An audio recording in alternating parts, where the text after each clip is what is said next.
Hello friends, welcome to Gowri's home. அனைவரும் நலமாக இருக்க இறைவனை பிரார்த்தனை செய்கிறேன். இன்றைக்கி நாம் இந்த வீடியோவில் என்ன பார்க்க போகிறோம் அப்படின்னா, கோதுமை பாயசம் எப்படி வைக்கிறது அப்படிங்கிறத பற்றி தான் பார்க்க போகிறோம். ஏன் அப்படின்னா, தமிழ் வருடம் பிறந்திருக்குது இல்லையா, போடுற முதல் வீடியோ கொஞ்சம் இனிப்பாக இருக்கட்டுமே அப்படிங்கிற ஒரு எண்ணம் தான். இப்போ கோதுமை பாயசத்துக்கு நான் உடச்ச கோதுமை ஒரு 100 கிராம் எடுத்து நல்லா கழுவிட்டு ஊற வச்சுருக்கிறேன். ஒரு 2 மணி நேரம் நான் ஊற வச்சுட்டேன். இந்த டம்ளரில் எனக்கு ஒரு 100 கிராம் பிடிக்கும். இதில் 1 டம்ளர் தண்ணி ஊற்றி ஊற வச்சுருக்கிறேன். இப்போ இதையே குக்கரில் அப்படியே ஊற்றிக்கலாம். ஊற்றி வேக வைப்போம். ஒரு 6 விசில் விடுவோம் குக்கரில். இது கூட இன்னும் கொஞ்சம் தண்ணி ஊற்றிக்கலாம். இப்போ இதில் நான் ஏற்கனவே 1 டம்ளர் ஊற்றிருக்கிறேன். இப்போ இதில் ஒரு 1/2 டம்ளர் தண்ணி ஊற்றிக்கிறேன். 1.5 டம்ளர் ஊற்றிருக்கிறேன். இப்போ இதை ஸ்டவ்வில் வச்சு ஒரு 5-6 விசில் விடலாம். இப்போ ஸ்டவ்வில் வச்சாச்சு.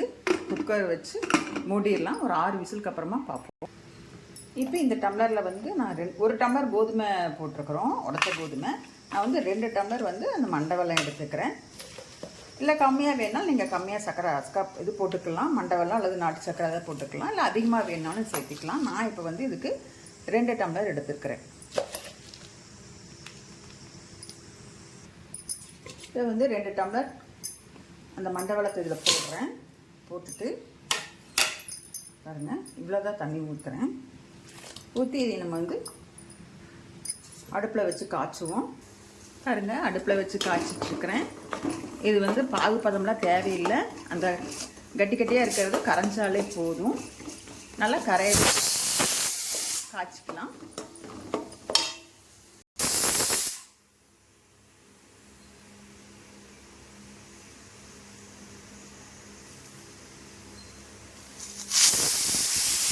இப்போ 6 விசில் வந்துச்சு. நான் ஸ்டவ் ஆஃப் பண்ணிடுறேன். பாருங்கள், இப்போ நுரக்கட்டி வந்தாச்சு. ஸ்டவ் ஆஃப் பண்ணிடுறேன். மண்டை வெல்லத்துக்கும் 2 ஸ்டவ் ஆஃப் பண்ணியாச்சு. ஒரு 10 நிமிஷம் கழிச்சு அதை ஆறுனதுக்கப்புறம் பார்ப்போம்.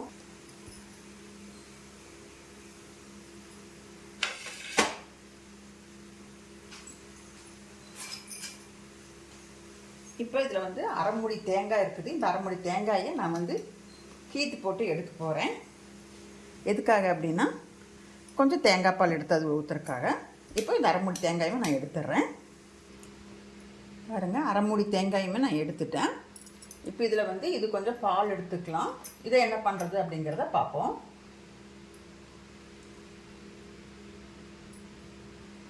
இப்போ இதை பால் எடுத்துக்கலாம்.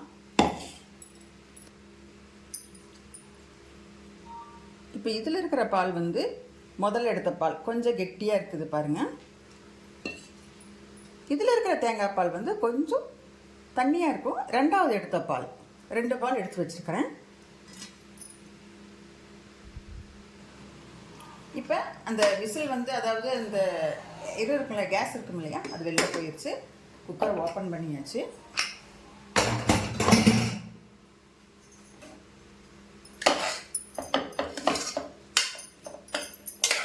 பாருங்கள் எப்படி வெந்திருக்குதுன்ட்டு. அப்படி பூ போல் நல்லா வெந்திருக்குது.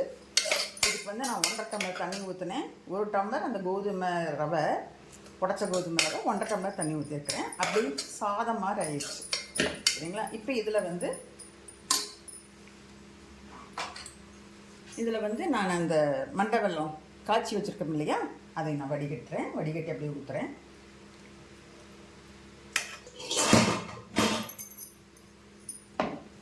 இப்போ இதை நல்லா கலக்கிக்கலாம்.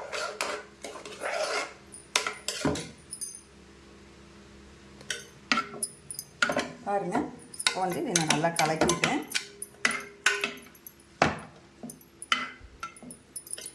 கலக்கியாச்சு. இப்போ நம்ம இதை ஸ்டவ்வில் வைப்போம். இப்போ பாருங்கள், அந்த பாகு இந்த சர்க்கரை பாகு ஊற்றினோடனே கொஞ்சம் கெட்டியாகி அப்படி நல்லா வெந்துட்டுருக்குது. அது கூடயே 2வது எடுத்தோம்ல தேங்காய் பால், அதை ஊற்றலாம். ஊற்றி நல்லா கொதிக்கட்டும் பார்ப்போம். இப்போ பாருங்கள், அந்த முதல் தண்ணி தேங்காய் பால் இருக்கு இல்லையா, 2வது தேங்காய் பால், அதை ஊற்றி கொதிக்க வச்சுருக்கிறேன்.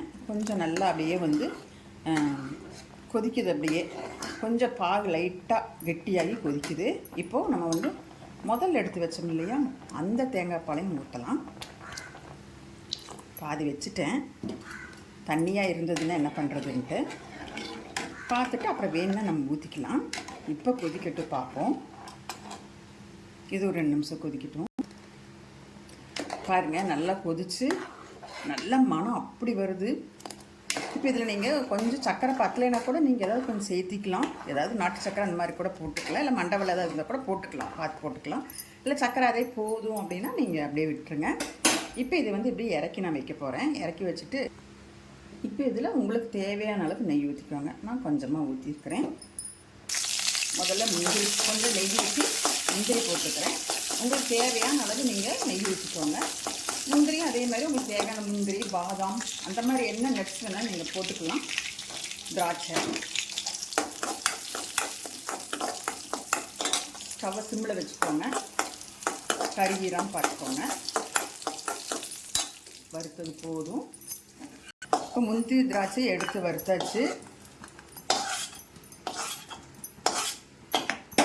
அடுத்தது தேங்காய் வறுத்துக்கலாம். தேவையான அளவு எனக்கு கம்மியாக போதுங்கிறக்காக நான் கம்மியாக போட்டிருக்கிறேன். உங்களுக்கு அதிகமாக வேணால் நீங்கள் போட்டுக்கோங்க. செம மணமாக இருக்குது, நல்ல டேஸ்ட்டாக இருக்கும்.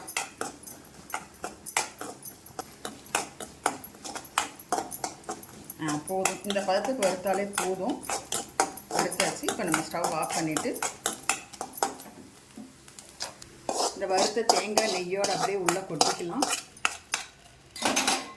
அது கூட இந்த முந்திரி, திராட்சை இதெல்லாமே அப்படியே கொட்டிக்கலாம். கடைசியாக ஏலக்காய் போட்டுக்கலாம். போட்டு கொஞ்சம் நேரம் மூடி வச்சுக்கலாம். உங்களுக்கு தண்ணி அதிகமாக வேணும்னா கொஞ்சம் தண்ணியாக வச்சுக்கோங்க. தேங்காய் பால் அதிகமாக ஊற்றிக்கோங்க. தண்ணி கம்மியாக வேணும்னா தேங்காய் பால் கம்மியாக ஊற்றிக்கோங்க. நான் வந்து எனக்கு கொஞ்சம் தண்ணியாக வேணுங்கிறதுக்காக நான் வந்து கொஞ்சம் தேங்காய் பாலை எடுத்து வச்சுட்டேன்.